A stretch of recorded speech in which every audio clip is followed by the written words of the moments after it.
I think this is the fundamental underestimation by CEOs of OKRs. I think a lot of folks see it as a mild shift in goal setting tactics, Mhm.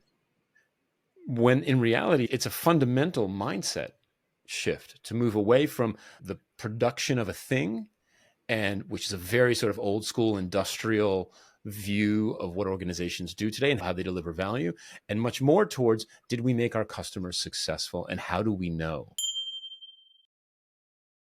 When I first heard about the book, I didn't know what to make of it. But as soon as I got it, it became clear immediately that you guys were hyper focused on providing the missing manual. I talked to so many teams who they've heard about OKRs and maybe they've seen the Google Ventures talk or they've read Measure What Matters. Then they go to implement OKRs and somehow they're not functioning as OKRs ought to. What do you see hold in particular CEOs back from using OKRs well? And I'd say teams as well. Look, I'm grateful to Andy Grove, initially, of course, for conceiving this idea, and more recently to John Doerr for making this idea mainstream. And that's terrific. And if you read Measure What Matters, he talks about Google and he talks about Bono. And who doesn't want to be like Google and Bono? It sounds amazing. But where it gets a little loose for us and why we wrote this book specifically is practical implementation and scale. And most importantly, looking at this as a fundamentally different way of setting goals, which I don't believe Measure What Matters actually puts forward. Because in Measure What Matters, John Doerr is very comfortable with things like tasks and actions and output as key results. We're gonna try to achieve this outcome, and we'll do that by launching this campaign and talking to 5 customers and building this landing page for a website or something like that. And he's very comfortable with that being a measure of success. And so when organizations go to implement OKRs in the style that is described in Measure What Matters, there is this sort of like vocabulary gymnastics happening where we're rebranding our goal setting framework as OKRs, but nothing fundamentally changes. Right. Today, most organizations are managing to output, to the production of a thing, to the deployment of a task or a campaign or a set of activities that they want a team to do. In our book, we are explicit that the key results have to be outcomes. They have to be changes in human behavior, measurable changes in human behavior. And that's what makes this different. And that's what makes this interesting. And it's what makes it difficult at the same time. It's very easy to rebrand your goal setting system as OKRs and just continue managing to output, because output is binary, right? Did you build the mobile app? Yeah, there it is. I built it, right? Did you launch the marketing campaign? I did. Did you deploy the learning management system or the cybersecurity policy? I did all of those things. Terrific. Did anybody use any of those things? Was anybody more successful because we deployed those things? How do we know? What does their success look like? And are we seeing that success at scale that tells us that we're building a business?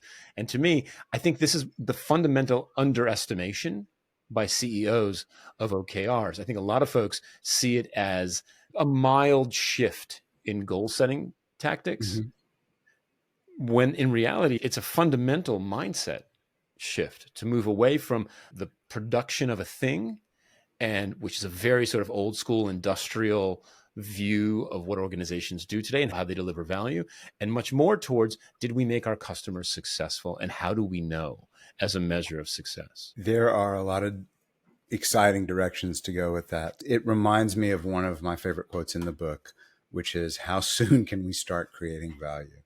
Which I think is always on the mind of every CEO. What I've seen implemented, unfortunately, in a lot of organizations is we go through our planning process. We're going to make up some OKRs. They do tend to be output driven. And sometimes I'm just like, let's just get the process rolling, and then we'll learn to get that focus on outcomes. But too often, if you do that, you lose everybody's, if those outputs don't produce any outcomes, everybody's pissed off. What you guys offer here, that it's not just intellectual, it's how do we actually go out there and focus these? And your mechanism is the customer journey, right? And it's the customer journey is where we're creating value. So to answer that question, how soon can we start creating value? It's how quickly can we impact that customer journey? And so your formula is who does what by how much, right? The title of the book. How did you arrive at that? Josh Seiden, my co-author, and I have been working together for 15 years, and we've been teaching this stuff for a very long time. And one of the benefits of teaching the same thing over and over again is you get to improve the way that you teach, the way that you tell your stories, and you really get to see what actually works when you're teaching somebody a concept and what doesn't. And for a long time, we talked about key results as outcomes, as changes in human behavior, and we see teams still struggle to really figure that out. They would come up with measures for the system. For example, they'd say something like system uptime is 99% or something like that. And it's a metric and it's got a percent, so it's got to be right. And it didn't make sense. And then one day Josh was like, okay, look, let's break down the thing we'd like to see in the key result. There's really three things in here. Right? We're looking for the person, that like the actor in the system, the user, the customer who's doing something with the product or service that we're launching. And we're looking for the action that they're doing, right? Some step in that customer journey. So let's start with that. Who's the person and what are they doing? And that's where it started, right? Who does what was the formula. And that really helped folks. You could see the light switch go on with folks. And they're like, okay, good. I get it. So the person is my regular weekly customer. Terrific. Good. And what are they doing? They're actually coming into the store twice. They're coming more frequently. Okay. They're visiting the store more frequently. Terrific. Okay. Who does what? Are my regular customers visiting the store more frequently? Terrific. Now, if we're going to try to make that a reality, what's significant for you? How much does that have to change or increase in this particular case? And that's where the formula came from. The value equation was who does what by how much. And people got it, right? You could see that the test for have you written a good key result is, are those three components there? Is there a who? Is there an action, a does what? And is there a by how much? And it became such a clear way to teach this. It almost was obviously at that point the title of the book, right? It became that as almost by default. It's beautiful. I can think of a specific customer journey exercise I did with leaders, and this company they crossed the 10 million mark. They're going to 20 and needed to rethink like how everything interacted. And we came up with a lot of optimizations, but the missing piece was how do we now take all this information we've done? And it was a great workshop. Like we got a great map. If only we'd have had the book, Jeff, that would have really helped. And I've seen so many people, as I mentioned, struggle with it. What I like about it also is it's like design thinking for goal setting. It's the same principles that I've seen work with design thinking, I don't know if you're familiar with behavior-driven development, but I suspect you are. Yeah. Like it reminds me of a behavior-driven development spec, and it's just clarity and simplicity, and everybody can get it. So we go as leader, as CEO, and at the top level of the organization, are we setting one OKR organization wide? Are we setting one set, I should say, or are we setting like multiple objectives? How do you see this take hold in the organization? Say I'm a CEO, I'm going to go get this in place. What's the best way for me to start? Do I come up with my top 5, my top 3, my top 1?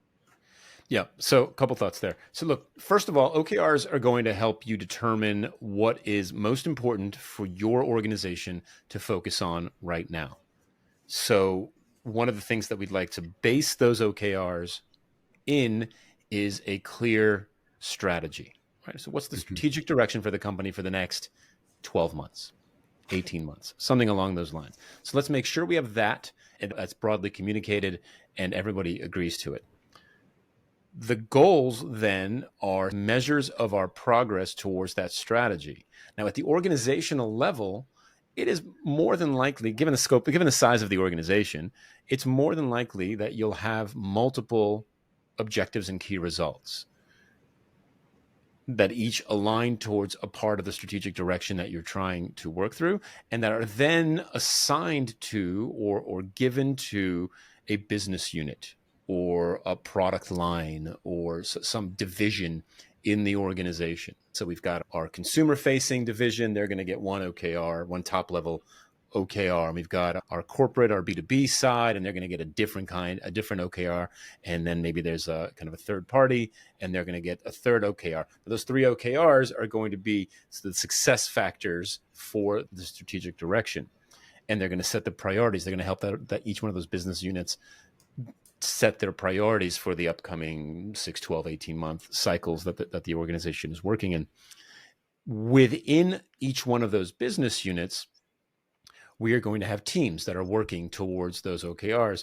Ideally, in an ideal situation, if each one of those teams has their own OKRs, and it's not always necessary for every team to have their own OKRs, but let's just say for simplicity's sake, if each one of those teams is going to have their own OKRs, one objective and up to 3 key results makes sense, right? As soon I was working with a team today, and they came up with an objective and 7 key results, right? 7 key results. That team is trying to boil the ocean. There's no focus. They have 7 P1, 7 for number 1 priorities, which means every day they're coming to the office and they're going to choose which 6 priorities they're not going to work on today. Right. And that's a crappy place to be for a team. And so we want a team to have the smallest possible set of objectives and key results to work on, ideally 1 objective, no more than 3 key results to get them going. And look, as the work evolves, as the learning comes in, as the progress comes in, if we have to adjust their goals, that's perfectly okay. It's one of the values of working this way. It's one of the benefits of working this way, is that you're not married to these goals for the next 12 to 18 months. If new information comes to light, we can adjust the goals. I really like that. And I like also the emphasis on rhythm that you guys place in the book. It's a big, anybody who's familiar with me knows that's a big key for me, is what's the operating rhythm? How are we checking in on those? And that idea that you can create real world agility by actually checking in. How are we doing? Is it, are our beliefs the same? Do we need to adjust course? It gives you the rhythm to do it, but it gives you the clarity and the focus. And I actually really do like that idea of 3 key results quite a lot. You guys have a particular point of view on how, when, and whether to cascade OKRs and how they should be done on an individual level. I'd love for you to talk about that a little bit. So a couple thoughts on that. We define OKRs as a team-based goal-setting framework. Nice. And so it's a goal for a team, not for an individual person inside an organization. Now, as we said a second ago, the strategic direction is going to come with a set of OKRs for the whole organization. And that's great. What we want to then see is teams within that organization determining their own OKRs, driven and constrained by their sphere of influence. Mm-hmm. So if you think about the customer journey, let's say my team is the authentication team. Okay. I'm going to work with my team to define a set of goals, objectives, and key results that are within the sphere of influence that we have, which is the authentication portion of the user journey. So I'm not going to sign up for revenue goals. I'm not going to sign up. Let's assume it's an e-commerce site for a second, right? I'm not going to sign up for add to cart behavior or checkout behavior, right? The world that I control is authentication, and we're going to set authentication goals. We're going to create the simplest way to authenticate online to an e-commerce site, and we'll know that by 90% reduction in password reset requests by existing customers, et cetera, et cetera. We're looking for those behavior types, right? That's the world. Now, what I have to do there, we're going to give the teams that autonomy to say, okay, what can you influence? Come back to me with those goals. And then tell me a compelling story about how that goal ladders up as a leading indicator to the strategic goals, to the overall goals of the organization or the business unit. So it's not just, hey, teams, come up with your own goals, best of luck, let's hope it works out. We're going to provide that autonomy, but we're going to require that the team comes back with a compelling story about how refining the authentication or optimizing the authentication process leads to more items in the cart, higher checkout value, and then ultimately maybe repeat usage of the product or something along those lines. I want you to tell me that story. Now, you're not committing to those lagging indicators that come after authentication, right? The authentication team isn't committing to revenue goals or basket size goal, average order value, and all that kind of stuff, right? But they're saying, if people authenticate more successfully, we would expect to be able to positively impact these things that come after us in the customer journey. And so the idea here is that no OKR is an orphan, right? Every OKR has a parent or parents that it impacts, and it has children that come before it that are the leading indicators of that particular organization's behavior, that team's behavior. The thing that we want to avoid, and this is where I think where organizations get lazy, frankly, is they'll say, we set goals at the organizational level, and everybody should worry about revenue, so everyone has a revenue goal. But you're going to end up with folks like the authentication team or the cybersecurity team or something along those lines, and they're going to say, I've signed up for revenue goals. I have zero impact on revenue, the direct impact on revenue, right? And so the amount of work, the quality of work, the innovation level of the work is going to suffer. So let the teams determine what they want to do, how they want to do it, but they have to connect it to the bigger picture. I like that a lot. There's such an emphasis in the way that you guys have framed this on storytelling, which really is how you improve communication, right? How you help people make sense and see how they fit. And it really nips many of the problems I see in the bud, because we can all understand that story and we're all coming back to the same customer journey one way or another. Even if our customer is somebody internal, like maybe I'm on the RevOps team, maybe and it's about the support queue or something. There's a whole variety of ways you can start to tie things back so everybody does feel connected and does understand how they fit into the larger story. When it comes to getting this in place practically, let's say we're off track, because it happens. We guess wrong about something. We're halfway through our period. Maybe it's a quarter, maybe it's a 6-week sprint, whatever it is. We're off track. What, in your experience, is the best way to take a look, and what's the mindset teams should have? Is it time to throw out the OKRs, which is what a lot of people do? How do you coach people to have the fortitude to just stick with it and make the next change? It's interesting because if done correctly, the OKRs enable the course correction much more easily than other approaches. And if we have a goal and we've set it for a quarter and we're 6 weeks into it and it's just not happening, right? We should pause and reflect. What have we learned? What have we done? What's worked? What hasn't worked? What do we know? And if we don't know, then we need to go get that information. And going to get that information isn't an admission of failure or a giving up of the process. It simply says, we've put a couple things into the world and they didn't work and we don't know why. And so we've got to go figure out why they didn't work so that the next things we put out into the world stand a better chance of success. And that process is something that not a lot of organizations do, and those that don't often do it particularly well, because it requires leadership and it requires the teams to publicly admit that they were wrong, that they made a mistake. And in a lot of organizations, that's not acceptable. In some organizations, that's a career limiting move. And in most organizations, it's just not expected, right? You're going to tell me what you're going to make, you're going to make it, you're going to ship it, and it's going to work. And so I think what's nice about this is if you find that your team is off course and you've set OKRs, the commitment that you've made is not to the production of a thing, right? Hey, we produced a couple of things and they didn't work, right? So we're going to figure out why. We're going to go talk to customers. We're going to run some experiments. We're going to do a little bit of research. And then we're going to come back and we're going to produce a couple more things that hopefully be more accurate. And to me, that is the one of the biggest benefits of this way of working is that it creates the bandwidth, the slack in the system for course correction. Because we haven't specifically committed to a set of deliverables. And as we begin to work in a particular direction, we collect the evidence that says the things that we initially chose to work on aren't working anymore.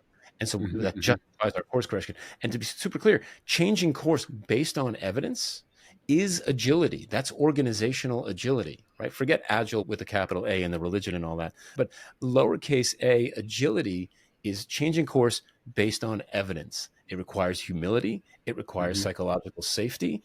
It requires an organization that rewards and incentivizes that. But when you see it happen, it's magic. I was working with a client earlier this year, and there were 6 teams that we were taking through a process where we set OKRs and they began to build, and they went to see what worked and what didn't. And 2 of the 6 teams actually killed their projects along the way. They killed their initial initiatives, the things that they were setting out to build. And in doing so, they saved the organization over $1 million. And initially, they were terrified. They were terrified to tell the organization that they weren't going to build the thing that it was in the name of the team, right? So it's always an indication of how an organization thinks, right? When there's like the iPhone app team, right? The iPhone app team has to deliver an iPhone app. Otherwise, what are you doing? What the heck are they doing? Yeah. Versus the mobile commerce team, right? It tells you like how the teams are named. And these 2 teams have their feature, their deliverable in their name. And initially they were terrified to tell the organization that it wasn't going to work. But when they tallied up the savings, it was a no-brainer in that situation. And so if you're going off track, the sooner you can realize it, the better. But if you're halfway through a quarter, you're going off track, pause, reflect. What data do you have about what got you into this situation? What's working, what's not working? And if you don't have the data, take a couple weeks and go get it. Take a week and go get it. Talk to customers, run some experiments, do a little bit of research, and then come back with a better plan. That's the key to all of this. And it's one of the biggest benefits. Yeah, I couldn't agree more. It's one of the biggest challenges I've seen, though, organizations where in this with software, it sounds like, and from reading about you, we've both got a background in product. You guys have whole other books on product as well. I'm thinking of one case where I knew the VP of product was under a lot of pressure to commit to the roadmap for the year. When you're thinking about something like roadmap planning, do you shift the thinking a little more to key results? Like, these are our key results we want to get by quarter? Or do you say, hey, here's what we think the roadmap is right now, but based on how well we're doing hitting our OKRs, we're going to adjust it? Any light you can share there? So this is interesting, right? Because roadmaps are, traditionally at least, are inherently feature-based, right? They're like, they are Gantt charts in many ways, right? That's exactly what they are, yeah. Yeah, we're going to build this thing and it's going to be done on Friday and it's going to be red and you're going to love it. If you're going to manage with OKRs, the roadmap has to shift a little bit. First of all, the goals, once again, the goals that you're setting for the team isn't a specific set of features. It's a key result, right? So we're going to change behavior. So in Q1, we're going to talk, right? Our Q1 focus is customer acquisition. Okay. Our key results are all about acquisition. In Q2, we're really going to focus on some acquisition and customer activation, like getting to actually use the product. In Q3, we're going to focus on really driving up activation and retaining the customers that we've acquired. And in Q4, we're finally going to really dig into revenue. And that's really what we're going to focus on, right? Let's say, that's hypothetically speaking, right? We're going to look at a year like that. And then on a quarterly basis, we're going to list our hypotheses. Now, what's interesting is a hypothesis is a fancy word for a guess. Right. No one likes the word guess. We're guessing. No, we're not guessing. It's a disciplined guess. Yes. Yeah, 100%. It's a fancy word for guess, but nevertheless, it sounds nicer. No one wants to admit that they're guessing at work, but none of us can predict the future, sadly. And so we're hypothesizing. And by hypothesizing, we're introducing doubt into our ideas. And that doubt is warranted because the real world has doubt. And so we're going to list a series of hypotheses on a quarterly basis. Now, in Q1, we've got a really great set of ideas that we're working on. And the hypotheses are, they hypothesize that if we build this thing for these people, we will see this behavior change. Mm-hmm. And that's the really nice part of speaking, the vocabulary change here. It says, We believe that if we build this thing for these people, their behavior will change in this way. So if their behavior does not change in that way, we don't have to build that thing anymore. Right? Or we have to change the way that we're building it or do something different about it. And so we put those hypotheses into our roadmap, and we're saying, look, these are the things that we think might help us get to these key results. And in the first quarter, we've got a pretty good idea of what we're going to work on, maybe in Q2 as well. And as we look further out in time, there's less clarity, there's less certainty, and there's more risk. And so the number of guesses, the number of hypotheses that we can put into a roadmap, or that we should put into a roadmap 3 and 4 quarters out and beyond, should drop significantly, because it's really wild guesses at that point. And so we talked about check-ins, right? A few minutes ago. We want to do these quarterly check-ins on the roadmap that says, hey, we had acquisition goals, key results for Q1. How are we doing? What did we ship from these hypotheses? What did we learn? How are we doing towards the goal? Should we keep going? Should we move on to new goals?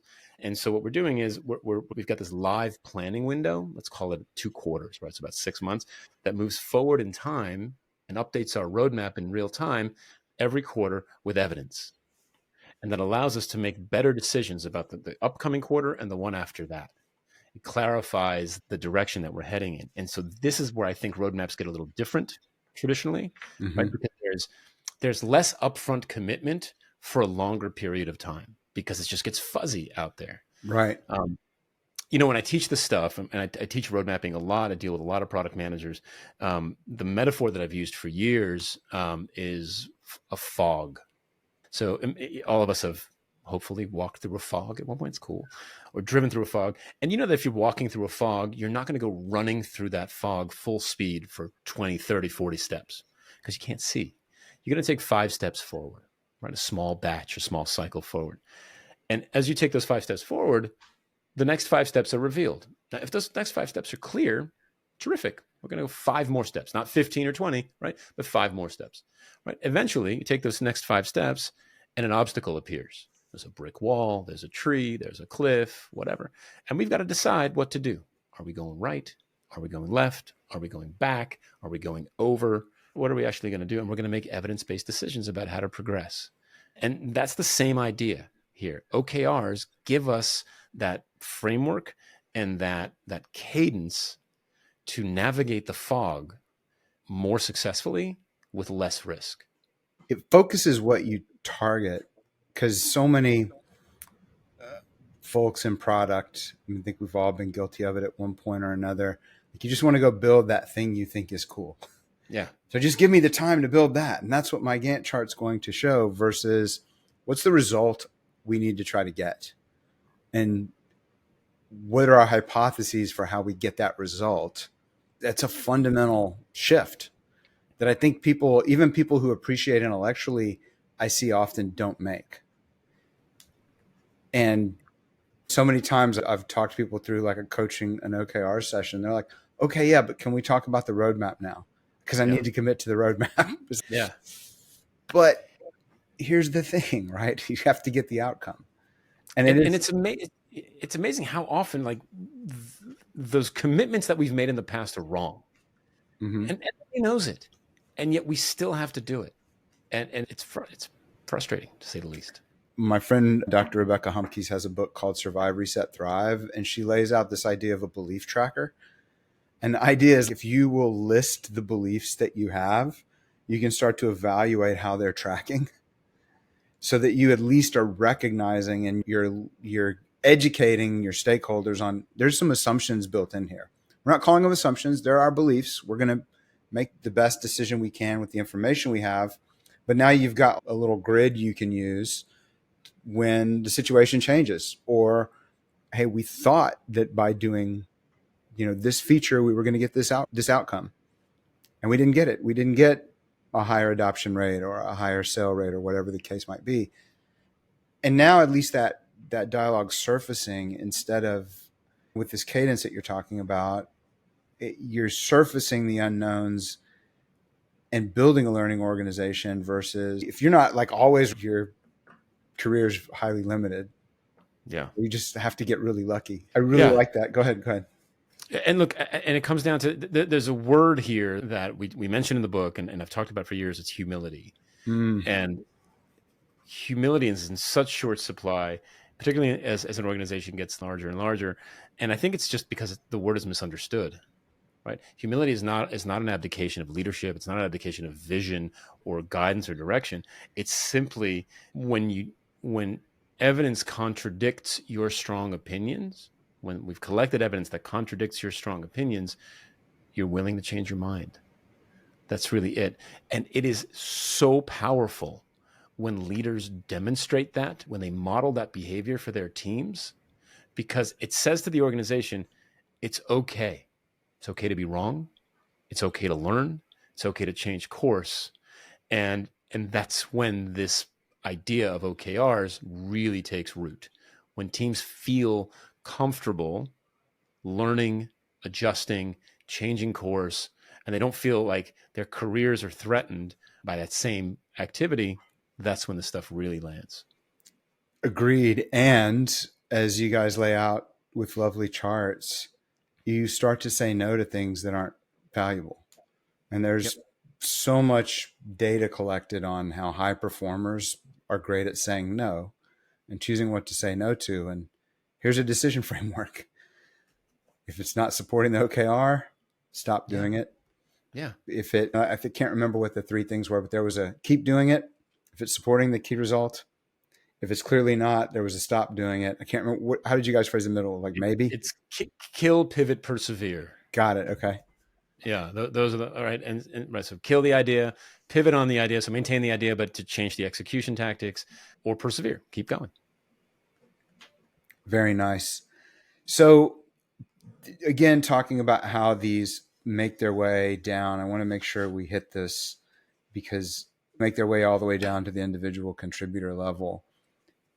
If you're thinking about the customer journey and how everyone on the team in one way, shape, or form is touching that customer journey, everybody in the organization, every department can frame a set of or an objective with key results, because we're always focused on that versus people talk about make sure the trains run on time. And I get there's always some activities that are like that. But if we start thinking about what that does to the person's experience, and that could be a key result. We could have a key result to have fewer late trains, for example, or other outcomes like that. What has surprised you most about the response to the book? I think, look, so far the response is just coming in. So the book's been out 6-7 weeks at this point, and so people are just getting through it. Generally speaking, it's been very positive.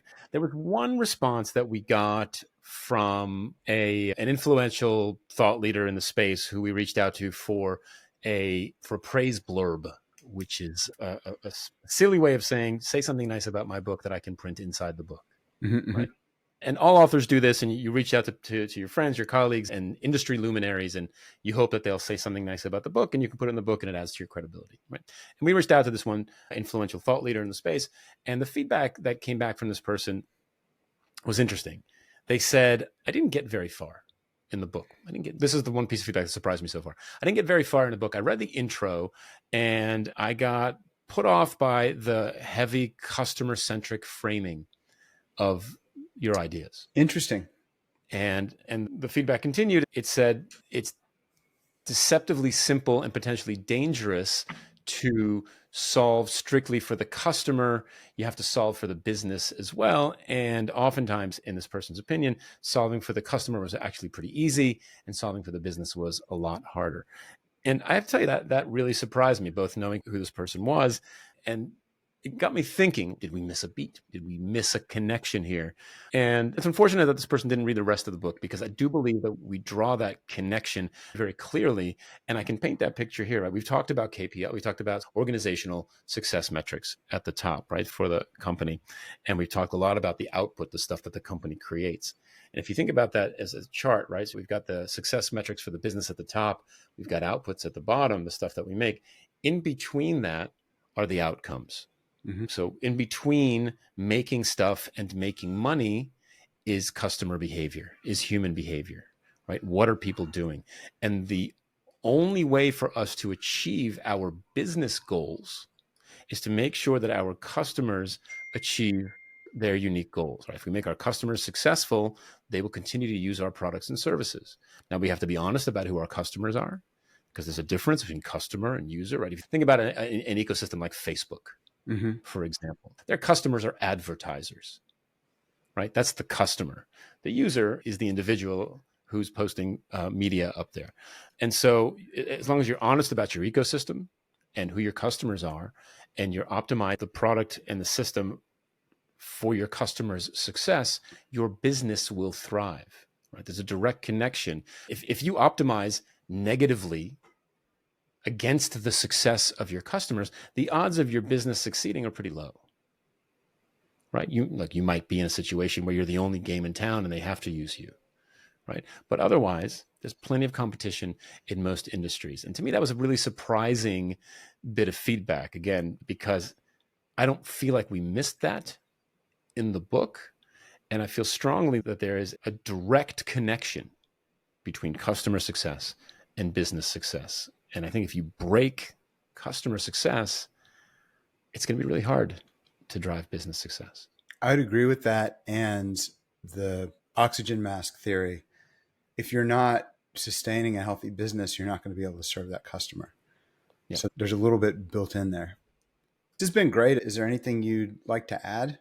I will add this, and I think this is interesting. We've talked a lot about what OKRs are and how they fit into the culture.